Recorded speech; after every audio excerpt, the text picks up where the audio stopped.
libérez Fofana, libérez Fofana, libérez Fofana, libérez Fofana, calmez-vous, je vous en prie, calmez-vous. Chers amis internautes, bonsoir, mes respects à vous, chapeau bas. Ce n'est pas sans une certaine émotion que je m'adresse à vous aujourd'hui. La France, notre pays, patrie des droits de l'homme et du progrès social, toujours en avance sur son temps, vient de franchir une nouvelle étape en dépénalisant cette semaine les crimes racistes. Libérer Fofana, vous l'avez entendu, c'est la ferveur, une liberté supplémentaire pour les jeunes générations à venir, pouvoir tuer l'autre, pouvoir assassiner l'autre en fonction de sa couleur, en fonction d'une odeur, d'une rousseur. Nos enfants pourront maintenant ratonner en toute liberté, pourquoi pas. Il faut aussi laisser les jeunes s'exprimer. Attendez, bien sûr, je précise, calmez-vous un petit peu parce que là je vous vois vous emballer, la loi va s'installer progressivement. Elle ne concernera dans un premier temps que les crimes commis contre les goyim, les noirs, les arabes, le blanc chrétien, la merdasse. Les crimes contre les juifs resteront, eux, passibles évidemment de la perpétuité incompressible, avec éventuellement torture, pourquoi pas. On peut tout imaginer. Ceci, évidemment, en rapport avec la Shoah. La souffrance de lumière. Shoah ananas, Shoah abricot, Shoah touche à mon cul pour voir ce que ça donne. Mais revenons, s'il vous plaît, bien sûr, sur les faits. Saïd, un homme tranquille et sans histoire, un père de famille aimant, un contribuable français, une vache à lait, comme on dit, a été froidement assassiné sur son lieu de travail, à Bobigny. Son seul tort, obéir à sa hiérarchie. Saïd va fermer la porte. Il va fermer la porte, Saïd. Mais non, ça ne sera pas comme ça que ça va se passer. Et surtout, être de type maghrébin et de confession musulmane. Ça, c'est la réalité. Pour cela, il a été abattu, rossé, mis à mort et finalement noyé par 6 jeunes barbares juifs, 6 jeunes intégristes surexcité, animé par cette haine viscérale que nous connaissons bien, la haine du goyim, la haine du non-juif, qui est très très présente en ce moment et qu'il faudra, j'espère, soigner un jour. Les 6 rats du canal de l'Ourcq, comme on les appelle aujourd'hui, oui, c'est leur nom, le gang des rats, c'est comme ça que l'on parle à Bobigny, ont signé la plus abjecte en réalité et la plus ignoble des agressions, de celles qui se commettent en meute, cette meute qui va commettre l'acte sur la personne isolée. C'est réellement absolument ingerbé. Contrairement au jeune Ilan Halimi, Saïd, lui, ne sera pas abandonné encore vivant sur les rails d'un chemin de fer. Non, il n'aura pas droit à ça, Saïd.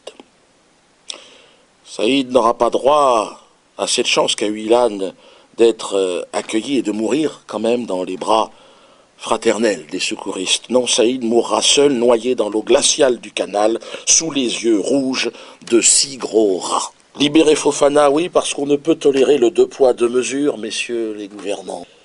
On doit imaginer un monde égalitaire, parce que 2 de ces rats ont été déjà libérés, on leur a pardonné. Alors eux aussi auraient été des victimes influençables d'une propagande, incitées à la ratonnade par leur maître à penser, évidemment, le très autorisé Éric Zemmour, qu'on a vu à la télé, qu'on voit en permanence sur le service public. Alors les gens y croient, les gens se disent mais c'est donc vrai.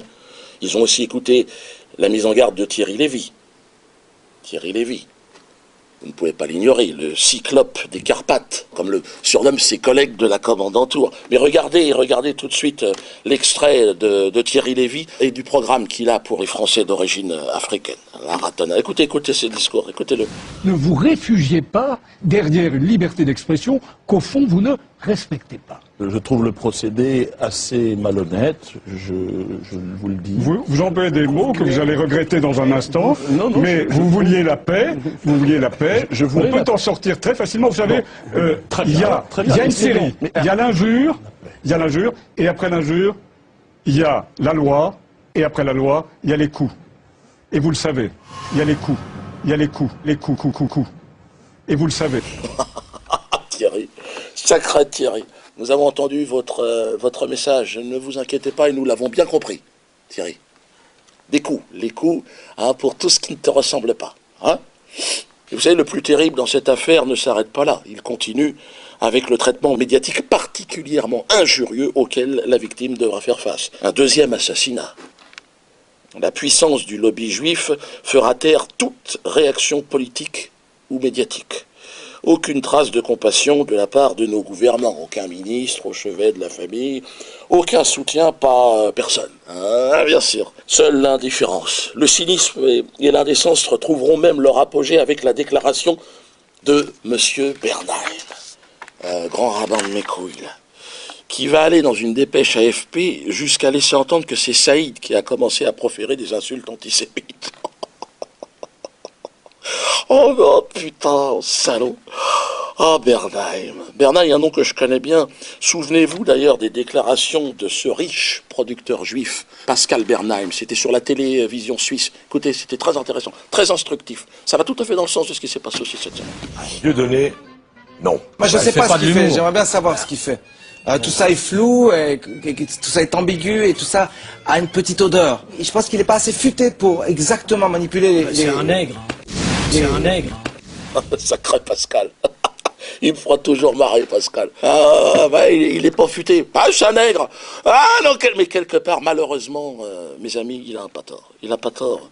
Il faut être un peu con, quand même, et pas très futé, pour se laisser humilier de la sorte depuis si longtemps. Bref, où sont les fiers guerriers qui vont défendre notre dignité? Nous ne le savons pas. En tout cas, à mon niveau, je vais vous demander de signer la pétition que je suis en train de mettre en place pour la libération de Fofana, de Youssouf Fofana. Alors, comment signer cette pétition? Vous allez sur le site LBS, certainement vous aurez toutes les instructions. Ça sera marqué, donc je ne vais pas vous expliquer. Il y a également, et ça je vous invite à prendre vos places pour la semaine prochaine, un spectacle de Sandrine que je donne qui sera uniquement dédié à Youssouf Fofana. Les recettes iront pour le bien-être de Youssouf, pour qu'il s'épanouisse, pour que lui aussi puisse avoir une seconde chance. N'hésitez pas surtout évidemment à réserver vos places. Le numéro va apparaître ici ou là. Ça, c'est dans un sens ou dans l'autre, on s'en fout. Le numéro est le même, regardez bien. Ah ouais, mais toi, tu vois rien, c'est pour ça, tu as un problème oculaire. Donc, ensemble, glissons-leur une petite quenelle. Quenelle jusqu'à la quenelle épaulée, ce que je dis. Quenelle épaulée, c'est-à-dire méchant. Et ensemble, évidemment, exigeons la libération, évidemment, de Fofana. Donc j'ai demandé à mon équipe de venir. Bon alors, vous êtes masqués, évidemment, je veux que personne, la plupart sont jeunes, des jeunes comédiens, des artistes qui ont envie de réussir dans la vie, donc à qui je déconseille d'apparaître, voilà. Donc couvrez-vous, mettez-vous derrière moi, et ensemble, n'ayons pas peur des mots, libérons Fofana. Allez, venez les gars. Libérez Fofana, libérez Fofana. Libérez Fofana, libérez Fofana, libérez Fofana, libérez Fofana, libérez Fofana, libérez Fofana, libérez Fofana, libérez Fofana, libérez Fofana.